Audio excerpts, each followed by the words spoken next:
Hi guys, my name's Mia, and today we're going to be talking about one of my favorite poems by one of my favorite poets. It's called Bright Star by John Keats. Now, I'm not really actually sure whether that's the real title or not, because usually people just refer to this poem by its first line, Bright Star, would I were steadfast as thou art. You know, that being a little long, you can always just say Bright Star, and people know what they're talking about. Okay. So when you have a poem, it's always important to read it out loud, right? You need to catch all those sounds, all those vowels that the author has put in there on purpose, mind you, so that you can better comprehend what he's trying to get across, right? So let's just do that.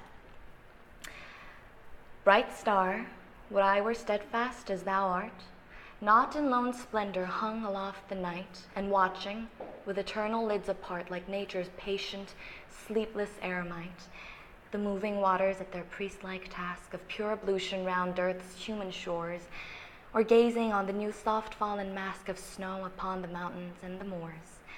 No, yet still steadfast, still unchangeable, pillowed upon my fair love's ripening breast, to feel forever its soft fall and swell, awake forever in a sweet unrest, still to hear her tender taken breath, and so live ever, or else swoon to death. Now, I was actually at a poetry recital yesterday, and we were talking about the importance of, reading literature out loud, right? It's our voices and the words that we choose to speak in. That in itself can be even more musical, I would argue, than like a musical composition, right? You might not be able to understand what's going on here at first glance, and that's okay. Keats is a very challenging poet to take on, but I think you and I can both agree that it sounds beautiful, doesn't it? Okay, so I'll tell you a little bit about Keats. Keats died early. He was very young. I think he was about my age, his early 20s or so. So he writes a lot of poems about death, as you can sort of, be able to grasp from this poem. There was also a saying that Keats could have been better than Shakespeare should he have lived for a longer period of time, but unfortunately that didn't happen, so that's always heartbreaking for me. Okay, so the first thing about this poem that you have to see, you notice straight away, is its form, right? It's divided into 4 stanzas, so 3 quatrains and a couplet, right? And this is called a Elizabethan sonnet, right? Okay, so the characteristics of a sonnet is that it has 14 lines. It's in the iambic pentameter, and iambic pentameter is where the rhythm goes ba-bum, ba-bum, ba-bum, ba-bum, ba-bum, right? Like an iamb is that ba-bum, and the penta, which is 5, is, makes the 10 syllables. And also the rhyme scheme is such that the art here rhymes with apart, night, eremite, right? Task, mask, shores, moors. So we can see that it's an A, B, A, B, C, D, C, D, E, F, E, F, and G, G. And what's characteristic of an Elizabethan sonnet is that the volta goes right here, right before the couplet. The couplet usually can, it's usually very witty. It can totally twist what the speaker's been saying for the past, 3 stanzas. It can accentuate it. So basically, it really does live up to its, expectations when we say GG, right? A good game. If you guys play games, I don't know if you do. Right, and another important sonnet that you guys have to know about is called the Petrarchan sonnet, or the Italian sonnet, which also is in the iambic pentameter. It's in 14 lines, but it's divided into an octave, which is 8 lines, and then a sestet, which is 6 lines. And there, the octave presents a sort of a problem, and the sestet presents a resolution of some sort.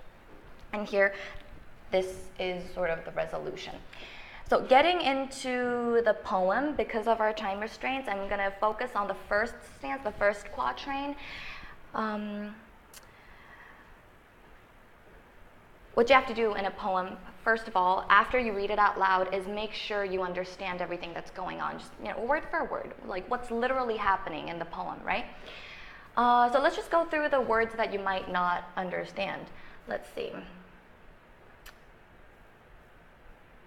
Steadfast, right? That's a challenging word. What would you expect a word such as steadfast to mean, right? It's like it has the word fast in it, which you and I recognize.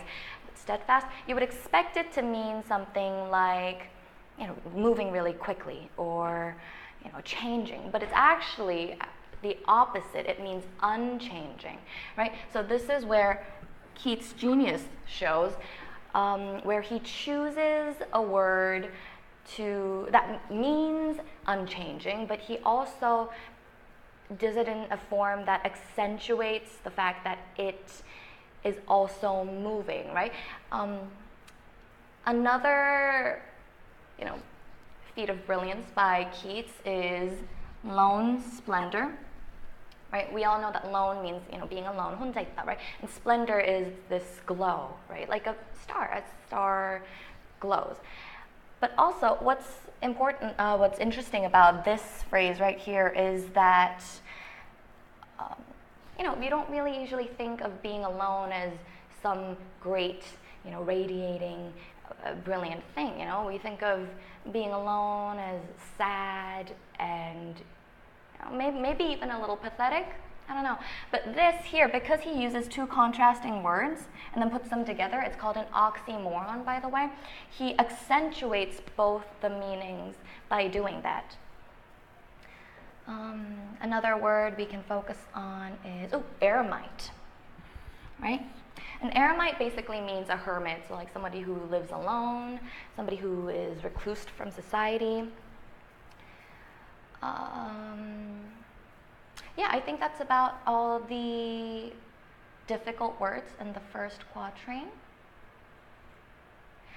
And so the next thing we do after we understand what's going on is that we look at the words that scream, analyze me, right? Which we sort of did. The difficult words are usually the words that you have to focus on because the author, he's, it's like, 어깨에 힘 주는 거야. pada, 이런 단어도 쓸 수 있어, right? So, those are the words that he put in there purposefully.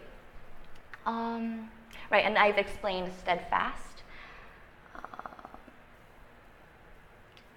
And another word I want to focus on right now is this word hung. Right, it's easy to just go over it really quickly. It's a standard word. It's very easy. But because we read it out loud, right, the sound sort of makes us focus on it, right? Hung. It's like just the sound itself makes you visualize somebody hanging on a rope, right? It's pretty grotesque. Yes.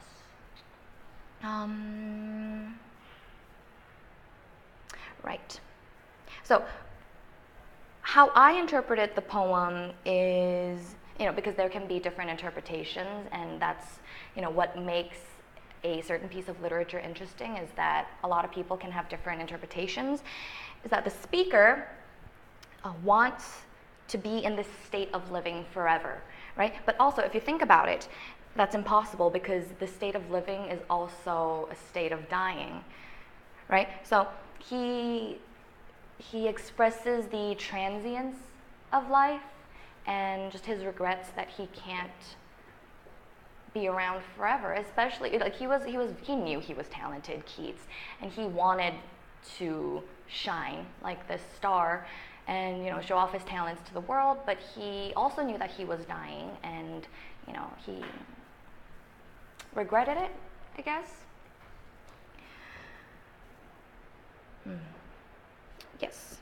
And the points where we can know where he's talking about, the impossible state of keeping life is in the next stanza, which I'm just going to go over briefly, is the word ablution. And the snow upon the mountains and the moors, right? So ablution basically means like a baptism for you church-going people.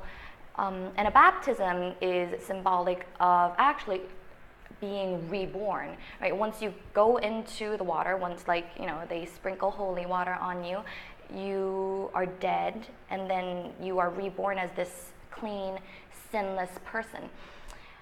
So, it's talking about the moving waters, right?